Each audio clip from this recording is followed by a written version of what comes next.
For centuries, we've been told a simple story, that when Rome fell, civilization fell with it. That Europe plunged into 1,000 years of darkness, ignorance, and chaos. But what if that wasn't true at all?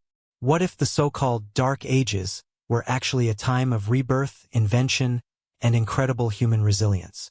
Tonight, we're pulling back the veil on one of the biggest myths in history, the lie of the Dark Ages. The day Rome fell. The year is 476 AD. The city of Rome, once the beating heart of the greatest empire the world had ever seen, lies exhausted. Barbarian troops march through its streets, not as conquerors, but as scavengers of a dying world. The last Roman emperor, a boy named Romulus Augustulus, is deposed by a Germanic warlord named Odoacer. Textbooks tell us this was the end of civilization. The lights of knowledge supposedly went out. But if you could have walked through the ruins of Rome that day, you'd realize something powerful. The world hadn't ended. It was transforming. As the empire crumbled, new kingdoms rose. The Franks in Gaul, the Visigoths in Spain, the Saxons in Britain. Roads, trade, and law didn't vanish, they evolved. And in this chaos, something unexpected began. The rebuilding of Europe, one monastery, one village, one human story at a time. The myth of darkness. The phrase Dark Ages wasn't invented by people who lived through them.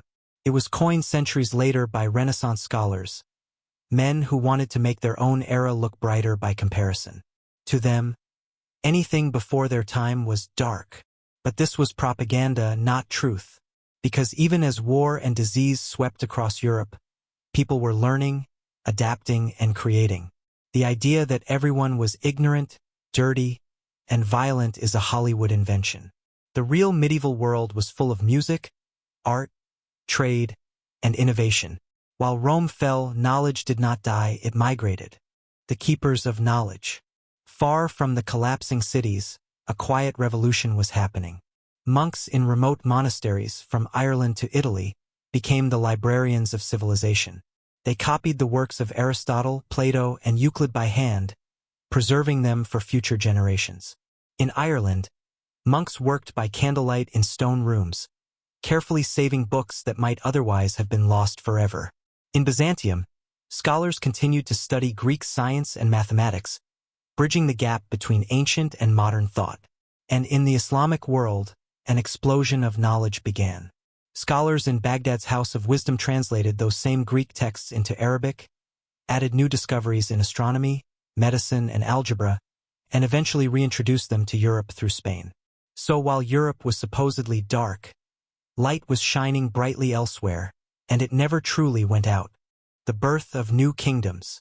Out of the ashes of Rome, new nations were born. The Franks, led by King Clovis, united much of modern France and Germany under Christianity. In Britain, the legend of King Arthur was born, not as fairy tale, but as cultural memory of a leader who tried to hold civilization together after Rome's fall.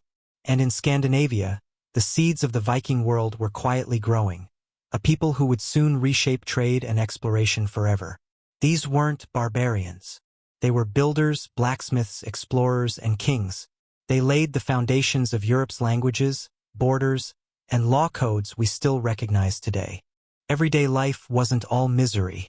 When we picture medieval Europe, we often imagine filth, plague, and constant war. But dig deeper, and a different reality emerges. Most people lived in small farming communities surrounded by nature. They celebrated festivals, music, and faith. Yes, life was hard, but it was also full of color. Stained glass windows glowed like jewels. Cathedrals rose toward the heavens, each stone a symbol of hope. The Gothic cathedrals of Chartres and Notre Dame were built not in the Renaissance, but during the so-called Dark Ages, proof that beauty thrived even in supposed darkness. And as blacksmiths forged swords, artists illuminated manuscripts with gold leaf and vivid pigments, creating some of the most breathtaking art ever made. Women and power in the dark world.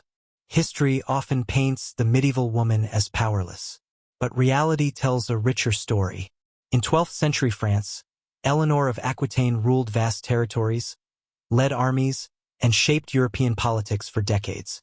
In England, Hildegard of Bingen wrote books on medicine and composed hauntingly beautiful music still performed today. And even in Viking societies, women could own land, demand divorce, and run farms while their husbands sailed abroad. These stories shatter the myth that medieval Europe was simply a world of male dominance and superstition. It was far more complex and surprisingly progressive for its time. The rise of science and invention. Contrary to what you learned in school, science didn't die after Rome.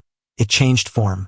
Medieval engineers built windmills, water clocks, and even early mechanical computers like the Antikythera device's spiritual descendants.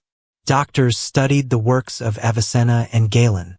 Astronomers charted the skies with mathematical precision. And by the 13th century, universities were being founded: Oxford, Paris, Bologna, dedicated to reason and debate. This was the birth of the modern university system, centuries before the Renaissance. The groundwork for modern science was being laid, not in darkness, but in quiet brilliance. The age of faith and fear. Of course, it wasn't all progress. The church's power was absolute, and faith dominated every corner of life. But faith also inspired immense creativity. Monks built breathtaking cathedrals as acts of devotion. Pilgrimages connected Europe's farthest corners through shared belief. And while fear of sin and hell shaped medieval psychology, so did the dream of redemption and eternity. Art and religion weren't enemies. They were inseparable. Every sculpture, every song, every tapestry told a story about the human struggle between faith and reason, the same struggle that defines us today. When darkness truly fell, the plague. If there ever was a true dark moment, it came not with Rome's fall, but with the Black Death in the 14th century. In a few short years, the plague wiped out up to half of Europe's population. Entire towns vanished. Families disappeared overnight. Priests, doctors, and kings could do nothing. Fear ruled the land. And yet, out of that devastation came renewal. Labor shortages gave peasants power. The old feudal system began to crack. New ideas about medicine, government, and equality started to grow from the ashes of despair. In a twisted way, the plague cleared the path for something new: the Renaissance. The dawn of the Renaissance. When the Renaissance arrived, its scholars looked back at the Middle Ages with arrogance. They called it dark to make themselves look enlightened. But they stood on the shoulders of those very medieval thinkers they mocked. Without the monks, the Arab scholars, the builders, and the dreamers of the Dark Ages, there would have been no Da Vinci, no Galileo, no Michelangelo. The truth is, the Renaissance was not a rebirth of knowledge. It was a continuation of a flame that never truly went out. The secret legacy. Even today, the myths of the Dark Ages linger. We imagine filthy peasants, superstition, and ignorance. But medieval Europe gave us the compass, the clock, the book, the eyeglass, and even the first universities. It gave us languages, laws, architecture, and music that shaped the modern West. It gave us courage, the courage to rebuild civilization from the ruins of empire. And perhaps most importantly, it gave us a lesson we still need, that even when the world collapses, humanity always finds a way to rebuild. The final reflection. So next time someone tells you the Dark Ages were 1,000 years of ignorance, tell them this: they were the crucible where Europe was forged. A time when faith met fear, chaos met creativity, and ordinary people built the foundation of the modern world. The Dark Ages weren't dark.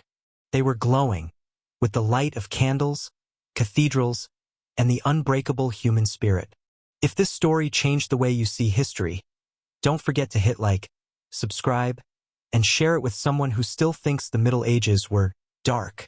Because the truth is, history isn't just about the past. It's about us, and how every age of darkness hides a spark waiting to ignite the next dawn.